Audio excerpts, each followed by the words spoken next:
Hello, in this video I will show you how to enter recovery mode on Motorola S50 Neo. So you have to start by powering down your device. By using a power button and volume up button, you can open power menu and then choose power off option.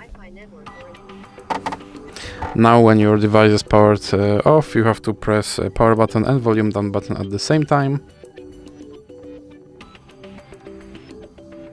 And something like this should pop up on your screen, and now you can use volume buttons to navigate and go to recovery mode option and then click power button. Now you have to click power button and then click volume up button, and now you are in recovery mode. So that's it for this video. If you liked it, please remember to leave like and subscribe.